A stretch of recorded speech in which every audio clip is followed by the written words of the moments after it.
What's up, everybody? Welcome back to the channel. We got our Beauty and the Beast shirt on today. Trying to start a cool shirt club here on this channel. This shirt is actually a little bit too small, whereas the other one was a little too big, but it's actually a really nice fit, so it's not too small, but it's kind of tight. Anyway, today we are here for an analysis of Pulp by Charles Bukowski. We talked a little bit last week, or last video, about how we recently finished this. And I think this is an important Bukowski novel to discuss because it's a little bit different than his typical repertoire.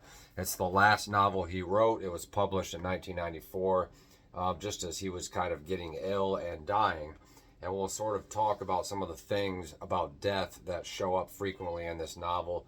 We'll probably get through this review relatively quickly. I'm planning on maybe 25 minutes, half an hour. We'll kind of see how it goes. Once I start rambling, you just never know.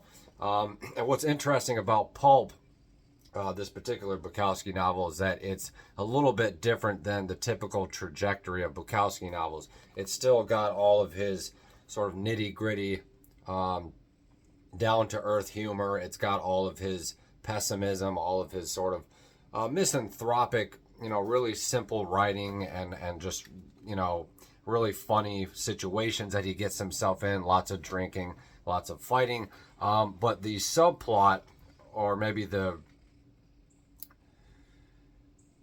foundational plot, I guess you could say, is almost like a sci-fi novel. Now, this book, Pulp, is sort of like a tribute to not comic books per se, but sort of a genre of, what's known as pulp fiction. Sort of a lot of I always think of the movie Desperado with Antonio Banderas or something.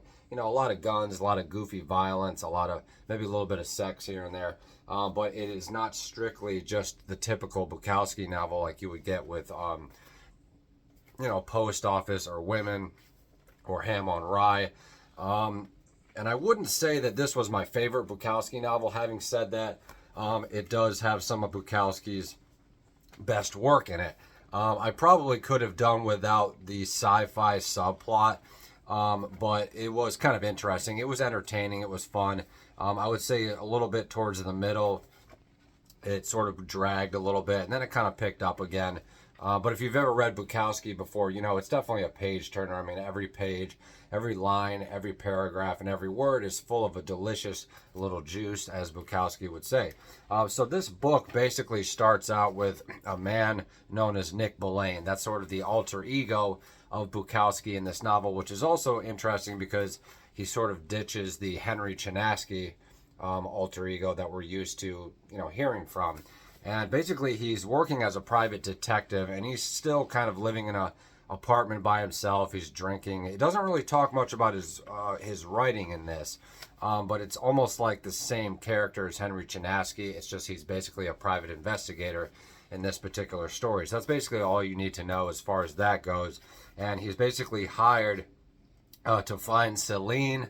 We'll talk a little bit more about Celine in a little bit, or somebody that looks like Celine.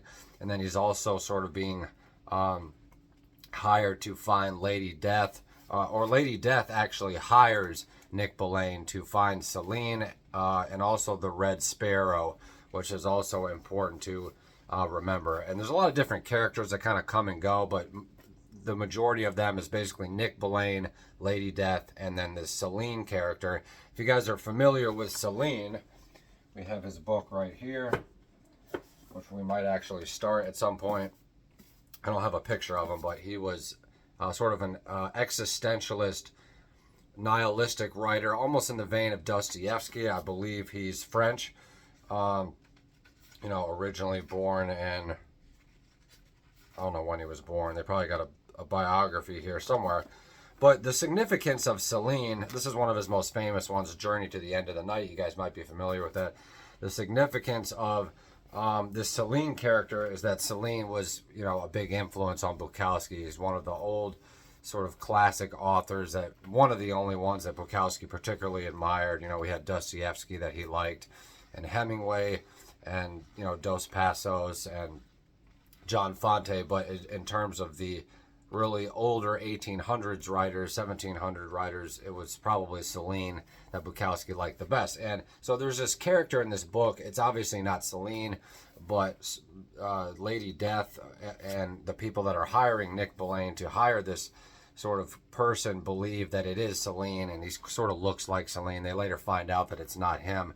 But I think it's some sort of, the significance of it being Celine is that he's sort of facing his own immortality juxtaposed with the sort of daunting and unchallenged immortality of an author like Celine, right? He's sort of paying homage to one of his favorite authors in this detective story. We'll just kind of read the beginning of the first chapter here, just so you guys can get a sense of Bukowski's writing and also what you can expect from Pulp. It says, I was sitting in my office. My lease had expired, and McClevey was starting eviction proceedings. So right off the bat, we've got the chaos that always surrounds Bukowski's characters. He's getting kicked out of his apartment. It was a hellish hot day, and the air conditioner was broken. A fly crawled across the top of my desk. I reached out with the open palm of my hand and sent him out of the game. I wiped my hand on my bright pants as the phone rang. You know, so it's typical Bukowski, but it's really fun. And then Lady Death calls him here. Says, do you read Celine? A female voice asked. Her voice sounded quite sexy. I had been lonely for some time, decades. And I just love how he just puts a period after every sentence, you know. It's not, you know, the languid sort of sprawling sentences of Thomas Wolfe or Marcel Proust. It's something entirely different. Celine, I said. I want Celine, she said. I've got to have him. Such a sexy voice. It was getting to me, really. Celine, I said, give me a little background. Talk to me, lady. Keep talking. Zip up, she said. I looked down. How did you know? I asked. Never mind. I want Celine. Celine is dead. He isn't. I want you to find him. I want him. So that's sort of the Lady Death is sort of looking for Celine. And I wonder if Bukowski is also comparing himself to Celine and that he's going to be sort of joining the underworld of dead writers. And chapter 2, you know, I'm probably not going to give a whole synopsis like I normally do, but he sort of starts this relationship with Lady Death, and he's turned on by Lady Death. And Lady Death is literally a metaphor for death, and I think it's a wonderful way that Bukowski faces his own immortality, not only on Earth, but as a writer. So let's see, we do have some sticky notes here to refer to. So that's basically we have themes of death, fame, life, sexuality, and consciousness. Chapter 4, we learn a little bit more about Celine. I looked up Celine in the Webster, 1891 to 1961. So he was a little bit later, actually, than I actually thought he was. It was 1993. Saying he was alive, that would make him 102 years old. No wonder Lady Death was looking for him. And that fellow in the bookstore had looked between 40 and 50, so that was it. He wasn't Celine, or maybe he'd found a method to beat the aging process. Look at the movie stars. They took the skin from their ass and stuck it on their face. The skin on the ass was the last to wrinkle. They all walked around in their later years with buttocks faces. Would Celine do that? Who would want to live to be 102? Nobody but a fool. Why would Celine wish to linger? The whole thing was crazy. Lady Death was crazy. I was crazy. The pilots of the airlines were crazy. Never look at the pilot. Just get on board and order drinks. So, I mean, it's so fun and it's so hilarious. And hopefully I can encourage you guys to pick up Bukowski from watching this video. I don't recommend Pulp as your intro to Bukowski, but maybe if you're a big Pulp Fiction fan, you can sort of enjoy this one right off the bat. But he's sort of making fun of the whole genre of Pulp Fiction. And not only that, but he's making fun of his own writing. In fact, the dedication in the beginning of the book says, dedicated to bad writing. Right there. So that's kind of what he's doing. This is Bukowski's last novel. And instead of making a grandiose, epic, you know, really heartfelt novel, kind of like we had with Ham on Rye, that was probably his best novel about his rough childhood and his growing up and stuff. What does he do instead? He sort of spits in his own face, makes a mockery of himself, which I think is really funny. And he writes about Lady Death. That's how he deals with his pending immortality. So we have here, oh yes, I'm working for Barton right now, as a matter of fact, trying to locate a Red Sparrow. What do you think about that? Listen, Blaine, you solved this Celine thing, and I'll tell you where the Red Sparrow is. The phone was dead in my hand. I placed it back in the cradle. Ow, she had no block of any sort in getting right to me.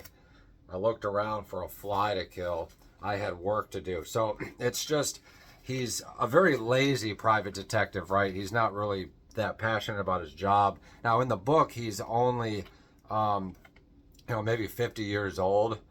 But we just had some interesting little things about Bukowski's younger life. They stood there like that. I had to figure out what to do with them. It wasn't easy. I'd never won a scholarship to Oxford. I'd slept through biology and I was weak in math. But I had managed to stay alive up until now. So in the book, a little bit of frog in my throat this morning. In the book, the private detective, Blaine, is only like in his 50s or 60s.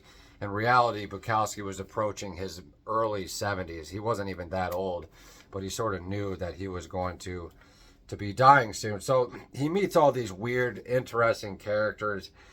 He goes to the racetrack. He gets drunk. He drinks a lot of scotch. And he refers to himself as a dick in the book. He basically refers to himself as the dick, and other people call him Blaine. But other than that, we don't hear any mention of Bukowski or Henry Chinaski or any of those typical sort of protagonists. Lady Death said, "A voice inside of my head is playing with you." So he sort of has this relationship with Lady Death. It's definitely a business relationship, but he's also very sort of enamored and sort of turned on by Lady Death. And you sort of understand sort of a middle-aged / future elderly man sort of facing his own sexuality. He's still constantly horny. He's still constantly turned on by women, but he sort of feels like a dirty old man at the same point in time. So you sort of have the psychology of what it's like to have an aging man sort of interpret and sort of deal with his sexuality. How does he deal with that without feeling like a perv, right? I hung up the phone. Son of a bitch, a man was born to struggle for each inch of ground. Born to struggle, born to die. I thought about that and thought about that more.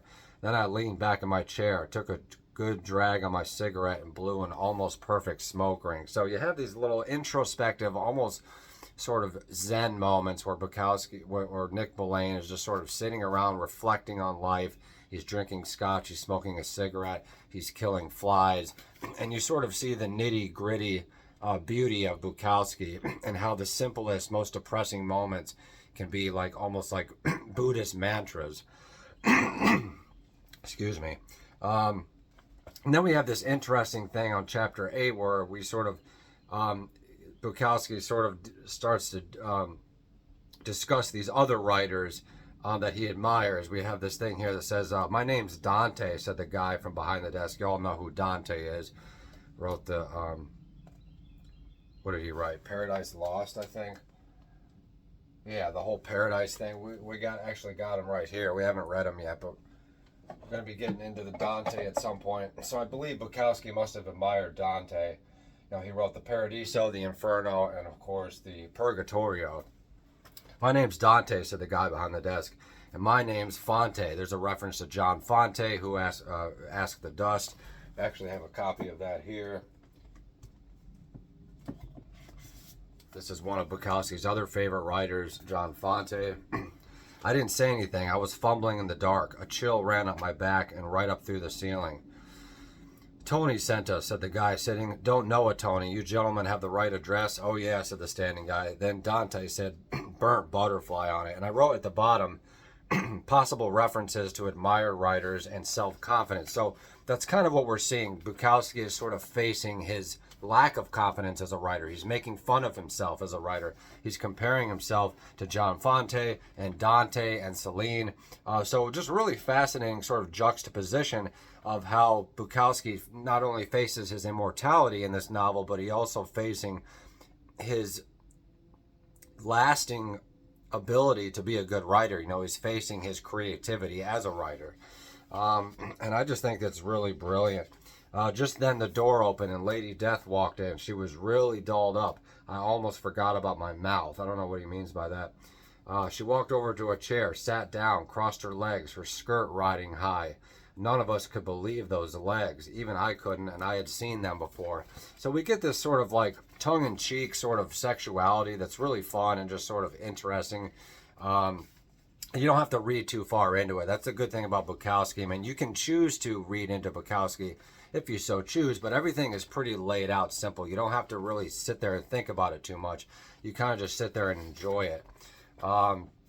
So Belaine is also searching for the Red Sparrow, and we talked a little bit about that. Now, what is the Red Sparrow, and who is John Barton, or somebody Barton? Let's see here. Well, basically, if you guys know anything about Bukowski, you'll know that his publisher was named John Martin, and he started a publishing company specifically for Bukowski called the Black Sparrow Press. Now, this is the Red Sparrow, and he doesn't refer to it as the Red Sparrow Press, but this Barton character is basically a sit-in for John Martin. That was his publisher, and the sort of the allusion or the metaphor for the Red Sparrow is definitely the publishing company. Now, why are they hiring Bukowski to look for the Red Sparrow? Why are they hiring him to look for the Black Sparrow publishing company in his own life? Is basically, it's sort of the way I would describe it is that the private detectives have hired him to find a good publishing company that will publish his work. I guess that's kind of what it means. Now, in the novel, it's all in the context of crimes, and he's a private detective. He's not a writer in the novel, but it sort of juxtaposes itself with Bukowski's own relationship with John Martin. And there's some other significances to the Red Sparrow that we will come to at the end of this book. But just really great lines here. You know, let's see here. I began breathing heavily. He's talking to Lady Death on the phone here. Says, "You bitch," I thought. "You bitch." I got up and locked the door, then took the phone off the hook. I sat behind my desk looking at the photo. "You bitch," I thought. "I'll nail your ass against the wall. No mercy for you. I'll catch you in the act."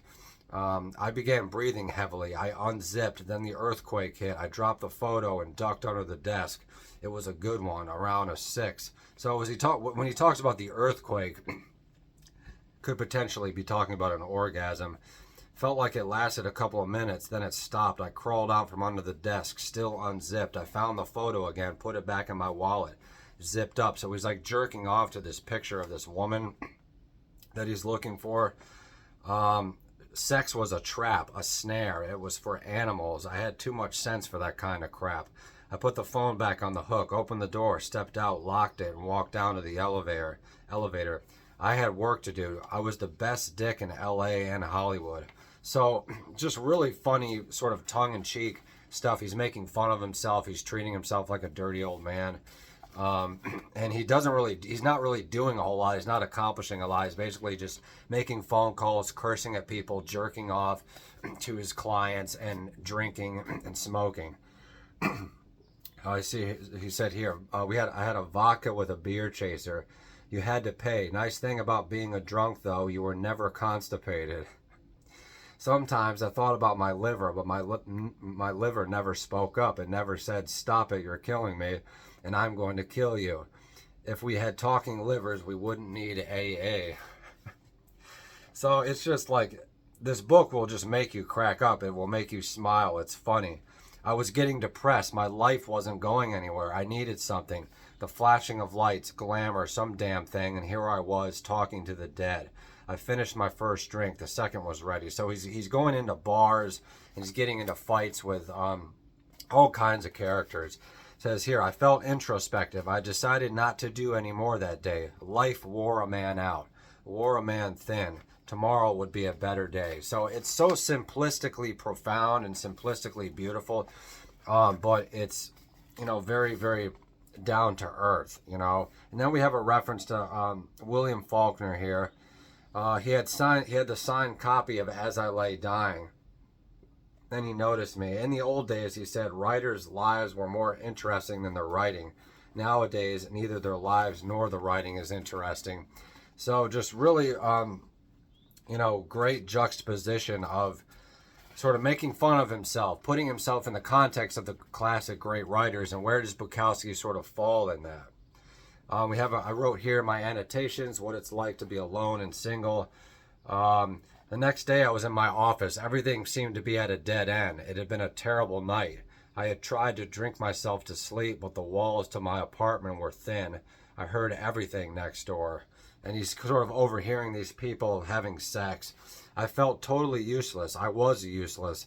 There were billions of women out there, and not one of them was making her way toward my door. Why? I was a loser. I was a dick who couldn't solve anything. I watched the fly crawling across my desk, and I got ready to take it into the darkness. So just these excellent descriptions of, the mundane introspection of a aging man. We got some Bukowski red pill stuff here. Let's see here. I killed four flies while waiting. Damn, death was everywhere. Man, bird, beast, reptile, rodent, insect, fish didn't have a chance. The fix was in. I don't know what to do about it. I didn't know what to do about it. I got depressed. Let's see here. Why do you want to get rid of a hot number? They're talking about this woman named Jeannie Nitro that they're trying to kind of assassinate or something. I'm afraid of her. She controls my mind. Like how? Like anything she says, I have to do. Suppose she told you to eat something gross. Would you do that? I think I would. Grovers, you're just pussy whipped. There's a lot of men out there like that. So he's kind of talking about, sort of proto red pill stuff. Being pussy whipped and all that stuff. Almost like the John Steinbecky and East of Eden type thing, Being so enamored with a woman that you become a sucker, right? Like we all become. Everything is perfectly undulating motion, quicksilver, snake-like. You see an ankle, you see an elbow, you see a breast, you see a knee. It all melds into a giant, taunting totality with such beautiful eyes smiling. The mouth turned down a bit, the lips held there as if they were about to burst into laughter over your helplessness. And they know how to dress, and their long hair burns the air. Too goddamn much. So he's talking about just how beautiful and seductive women are. I thought that passage was really beautiful. Now it gets into a lot of nonsense here. He starts fighting like space aliens, and these monkeys come in and there's like monkey gangsters that try to intimidate him and stuff. And I wrote down here Bukowski as a misogynist and a feminist at the same time. It's because we sort of have this enamored descriptions of how he feels about women, but he's also very afraid of women, and he sort of reduces them to a basic sexuality, but at the same time there's so much more there. Now we have this female character that says the bitch must have used a ray gun on me and I was still frozen. Maybe I had chosen the wrong profession. I opened a drawer, found the pint of vodka, unscrewed it, had a good hit, decided to call it a day and begin all over again tomorrow. So we have these, says, I rushed toward her. What was left of my soul quivered in a joyous excitement. Her miraculous buns blazed in my mind. Heaven turned upside down and quivered. So we have these wonderful, differing descriptions of how he feels about women. He's in awe of them. He's enamored by them. But they're also a part of his, very nitty-gritty worldview, right? People waited all their lives. They waited to live. They waited to die. They waited in line to buy toilet paper. They waited in line for money. And if they didn't have any money, they waited in longer lines. You waited to go to sleep, and then you waited to awaken. You waited to get married, and you waited to get divorced. I mean, how brilliant is that? You waited to get married, and then you waited to get divorced. It's so true, right? You waited for it to rain. You waited for it to stop. You waited to eat, and then you waited to eat again. You waited in a shrink's office with a bunch of psychos, and you wondered if you were one. So just really great stuff here in this. Now, like I said, the subplot is not really anything to write home about. It's kind of nonsense. If I was going to pick up Bukowski again, I've highlighted all the important, really Bukowskian elements in this. Made sticky notes for it.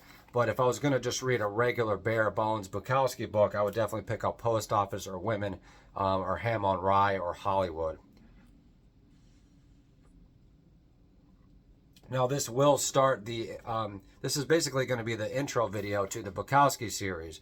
So I hope you guys have enjoyed this. I wrote here reflections of the earth and why aliens don't want to stay. The only beautiful thing about the earth is the animals, and now they are being killed off. Soon they will be gone except for pet rats and rat racehorses. It's so sad. No wonder you drink so much. I saw the tears form in her eyes. So he's talking to Jeannie Nitro here. Like I said, we're not really giving you guys a rundown of the plot and all the characters, but just remember Nikki Blaine is a private detective, and they're basically hiring him to go on all these wild goose chases and stuff. I wasn't sleeping on the streets at night. Of course, there were a lot of good people sleeping in the streets. They weren't fools. They just didn't fit into the needed machinery of the moment. And those needs kept altering. It was a grim setup, and if you found yourself sleeping in your own bed at night, that alone was a precious victory over the forces. I've been lucky, but some of the moves I've made had not been entirely without thought. But all in all, it was a fairly horrible world, and I felt sad often for most of the people in it. Just so beautiful, man. You know, Bukowski can be really mean and really raunchy at times, really almost misogynist, but when it comes right down to it, you know, it's like the poem, I Got a Bluebird Inside My Heart. And Bukowski lays out his innermost feelings in such a simplistic way. You know, it doesn't have to be a 500-page novel with Bukowski. Bukowski can say about 500 pages of lines in half of that, in a paragraph, or even just one line or one word. Well, to hell with it. I pulled out the vodka and had a hit. Often the best parts of life were when you weren't doing anything at all, just mulling it over, chewing on it.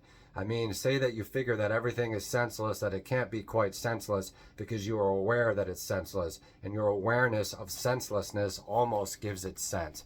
So Bukowski's profound, sad, beautiful worldview. So really great stuff there. And we come to towards the end of the novel, and he's facing his immortality. And basically, what happens in a nutshell is he basically accomplishes everything he was hired to do. It took him a long time to do it because he was hanging out at bars, he was getting drunk, he was doing all kinds of stuff besides working, as Bukowski does. So basically, he finds the Red Sparrow. Your John Barton is a very perceptive man. He sensed that the Red Sparrow existed, was real somehow, somewhere, and what you would find, and that you would find it. Now you have. Most of the others, Deja, Fountain, Sanderson, Johnny Temple, were con artists trying to trick and bleed you. Since you and Musos are the last remnants of the old Hollywood, the real Hollywood, they got the idea that you had big money. So he's almost talking about how lucky he was to find John Martin and the Black Sparrow Press, because there were so many other publishers that either wouldn't touch him or were trying to rip him off and stuff like that. So he did find the Red Sparrow. Then as I watched, the Red Sparrow slowly opened its beak. A huge void appeared, and within the beak was a vast yellow vortex. Again, death. Within the beak was a vast yellow vortex, more dynamic than the sun. Unbelievable. This isn't the way it happens, I thought again. The beak opened wide, the sparrow's head moved closer, and the blaze and the blare of yellow swept over and enveloped me. And that's the end of the book right there. And he's basically telling you that this Blaine character, this private detective, this sit-in for Henry Chinaski, Charles Bukowski, is basically dying. Now, why the Red Sparrow was sort of the catalyst for heaven or the afterlife, I'm not really sure. I haven't quite figured that part out. Maybe we'll have to Google that. Why did he use the pseudonym or sort of the illusion of the publisher being the Red Sparrow? In reality, it was the Black Sparrow. But why was the Red Sparrow the catalyst that basically envelops him and takes him to the other side of the afterlife or heaven? And it's almost like a Buddhist thing. We have the allusion to the yellow lights, the heaven thing. So there could be some other, maybe potentially Freemasonic references to a Red Sparrow or a Black Sparrow. But all in all, really solid Bukowski novel. Having said that, just be prepared for a lot of the subplot, which is basically nonsense. But it's fun, it's a good read, and we have lots of wonderful Bukowski wisdom throughout. He says, I thought faintly about suicide, dismissed that, reached into my coat, found the pint, had a hint of vodka, and spit out my cigar. So Bukowski is constantly facing death. He's constantly facing his own depression. He's constantly facing his shortcomings. I think that's the best part about Bukowski, is he encourages you to face the nitty-grittiness of your own life. He encourages you to face your immortality, your insecurities, and everything in between. So this video is going on 29 minutes. We're going to end it in about 5 seconds here. Thank you so much for watching. Make sure you guys follow me on Instagram at Andrew Marlowe Artist Official. Send me an email at andrewmarlowe22@gmail.com. Please like and share and subscribe and comment on this video. I would really appreciate it. And we'll talk to you guys very, very soon.